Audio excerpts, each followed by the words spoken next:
Hello friends, I am Akanksha. Welcome to my channel. आज हम आप लोगों को यड़ स्वर संधि के बारे में समझाएंगे।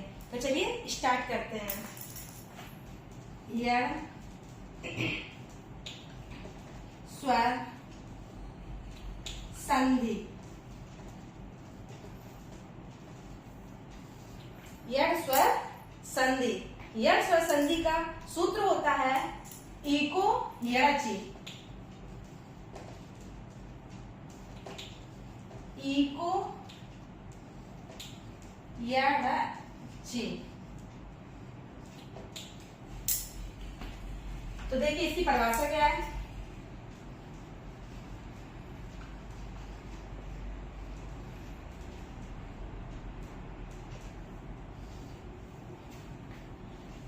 यदि एक प्रत्याहार के बाद असमान अच या स्वर आए तो ई के स्थान पर या ऊ के स्थान पर वा, रिरी के स्थान पर रा और लिरी के स्थान पर क्या ला हो जाता है। यदि एक प्रत्याहार के बाद एक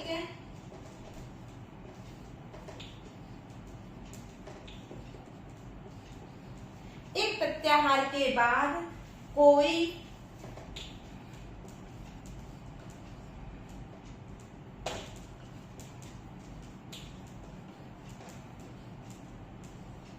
असमान अच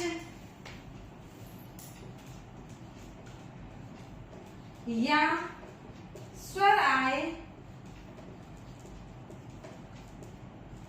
तो ई के स्थान पर या ई के स्थान पर या ऊ के स्थान पर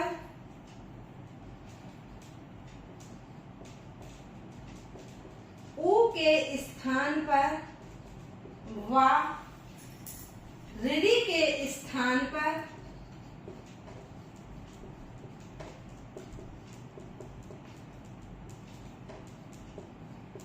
रा तथा लिरी के स्थान पर ला हो जाता है।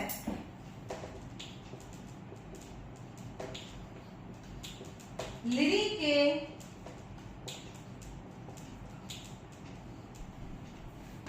स्थान पर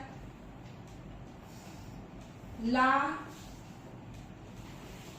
हो जाता है। ऐसा में क्या कह रहे हैं? एक प्रत्याहार के बाद एक देखो आई और रिरी लिरिक, ये दूसरा भाषा सूत्र। तीसरा क्या है? ए ओम। चौथा क्या है? आई औच। लास्ट वाले में समय हलंत। ठीक, तो अब देखिएगा जब हमारे चार सूत्र ऐसा सूत्र है तो एक प्रत्याहार देखो कैसे बनता है। कैसे बनना? एक प्रत्याहार में कौन से वर्ड आ जाएंगे?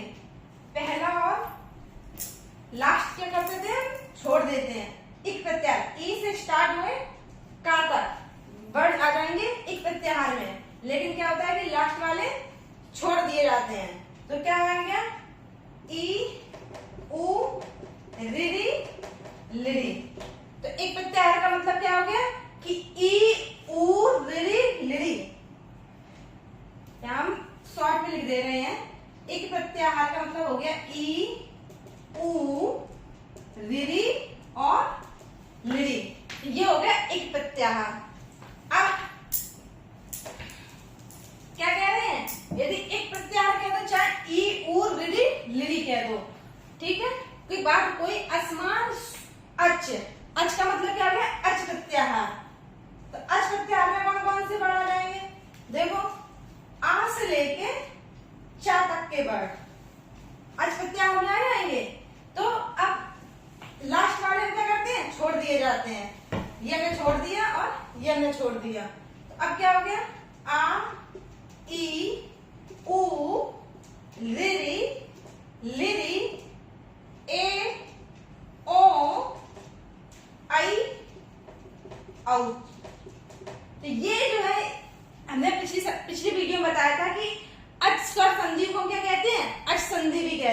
तो यहाँ अच स्वर आया, तो अच इसमें कितने हैं, सभी स्वर आ गए। तो अच के अंतर्गत क्या हो गया, इतने सारे ये वर्ड आ गए। तो इसको इस तरीके से कर लिख सकते हैं कि आ, ई, ऊ, ऋरी, लिरी, ए, औ, ए, ओ, आई, औ, आई, औ। ये वर्ड हो गए किसके अंतर्गत, अच, अच प्रत्याहार के अंतर्गत कौन से वर्ड आ गए, ये सारे वर्ड आ गए।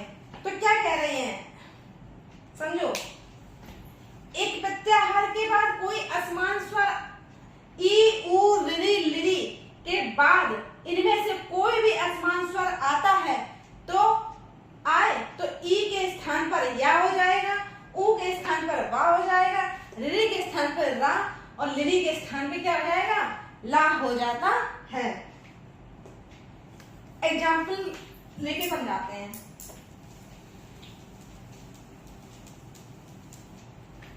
इसको हम शॉर्ट में, इस परिभाषा को शॉर्ट में इस तरीके से भी लिख सकते हैं, ई के बाद कोई असमान अच या असमान स्वर,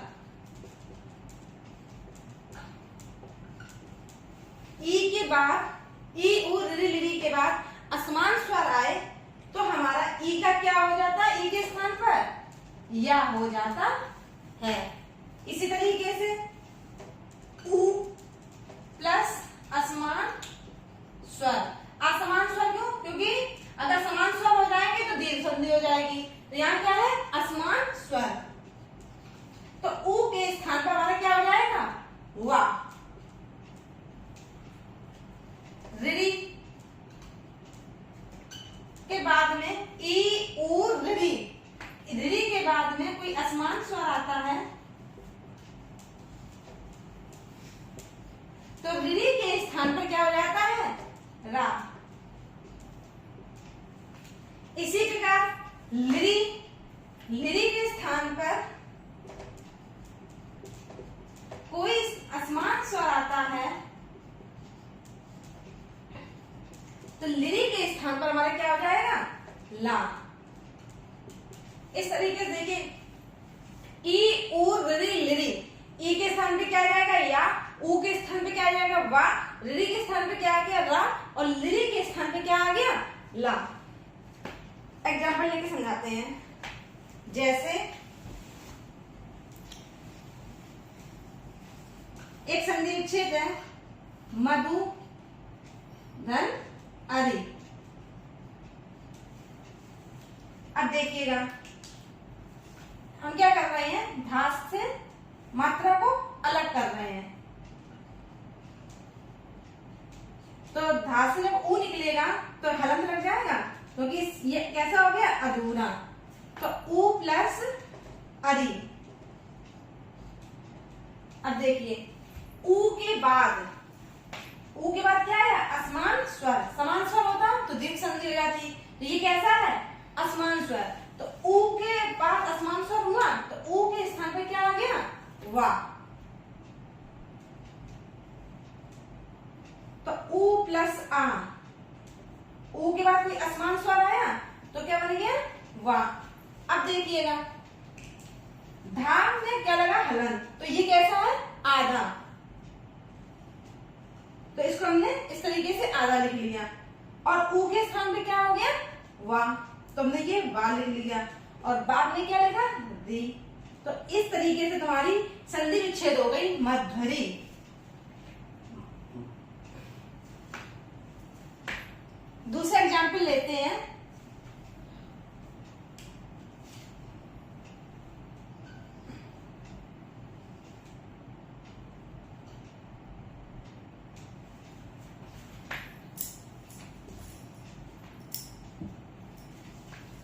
सूधन, आगत। देखिएगा साथ से हम क्या कर रहे हैं, ऊ को, मात्रा को अलग, और आगे क्या है, आ, गत।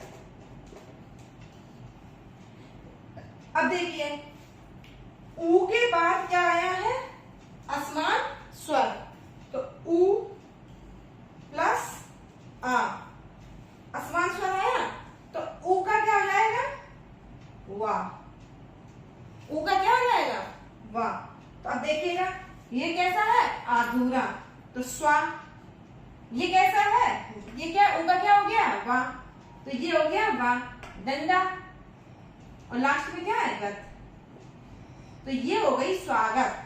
स्वागत की संधि विच्छेद क्या हो गई, सु धन आगत। तो ये जो हमारी संधि विच्छेद है वो हमारी कौन संधि हो गई, यह स्वर संधि।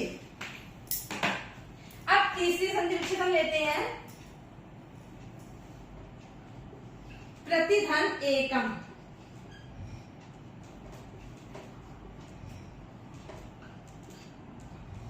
ठीक है, अब देखिए इससे जो संधि निकली, इससे ता में काहे की मात्रा चढ़ी है, छोटी ई की, तो हम इससे छोटी ई की मात्रा, छोटी ई हम इस तरीके से लिख लेते हैं, और प्लस एकम। ठीक है, तो ई प्लस ए, तो देखो ई प्लस ए, ई के बाद कोई असमान स्वर कौन सा आया, ए, तो अब ई के स्थान पर क्या हो जाएगा, या, क्या हो जाएगा, या। तो अब देखो प्रा, ठीक, ये क्या है, हलंतता, यानी कि ये कैसा होता है, अधूरा, तो इसको हम इस तरीके से कर लेते हैं। यहाँ का ई का क्या बन गया, या, ये हो गया। अब एकम का देखो, ए है, ये ए की मात्रा चढ़ गई, और का आएगा कम, तो आएगा का प्रत्येकम। आ रहा है समझ में। अब हम अगली संधि विच्छेद लेते हैं अनुधन एसड़।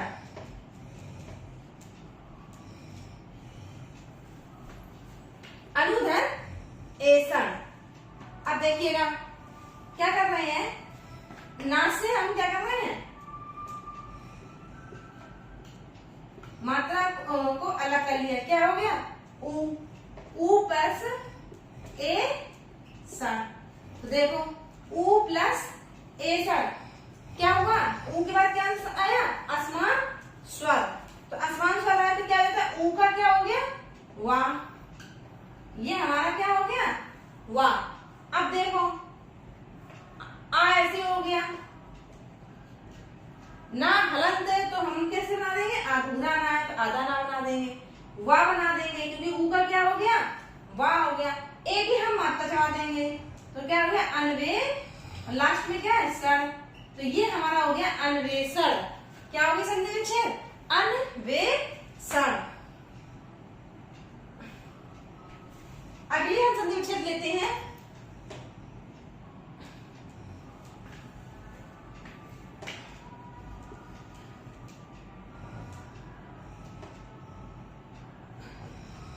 लि धन आकृति।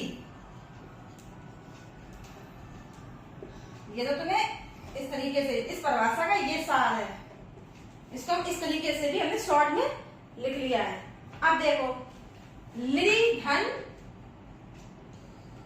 आ, कौन सा स्वर है, आ स्वर, असमान स्वर कौन सा है, आ। तो अब क्या करें, लिरी का क्या हो जाएगा, ला, लिरी का क्या हो गया, ला, ला हो गया। अब देखो लिरी का क्या हो गया, ला, और डंडा का है, ये एक डंडा है, तो हमने इसको कैसे कर लिया, ये डंडा था वो हमने यहाँ लगा दिया, और क्लास में है कृति, तो ये हमारी क्या हो गई, यह स्वर संधि, क्योंकि लि धन आ, क्योंकि ये कौन सा स्वर है, असमान स्वर। छठवीं हम उठाते हैं अनु धन अर्थ। अब देखो ना से कौन सी ना से हमने मात्रा अलग कर ली, अन धन उ, हमने मात्रा को अलग किया तो क्या हो गया, उ प्लस अन। ठीक है, अब देखो उ प्लस आ, उ के स्थान, उ के बाद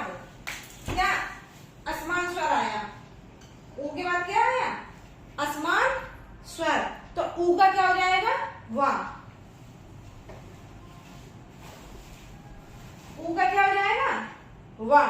तो अब देखिएगा ना कैसे है, अधूरा, ना कैसे है, अधूरा। तो आ, ना को हमने क्या किया, आधा, इसको हमने बा बनाया और इसको था, तो ये हो गया अनवर्थ। क्या हो गई, अनवर्थ। तो ये हमारी संधि विच्छेद हो गई अनवर्थ। तो ये सब थी हमारी यण स्वर संधि।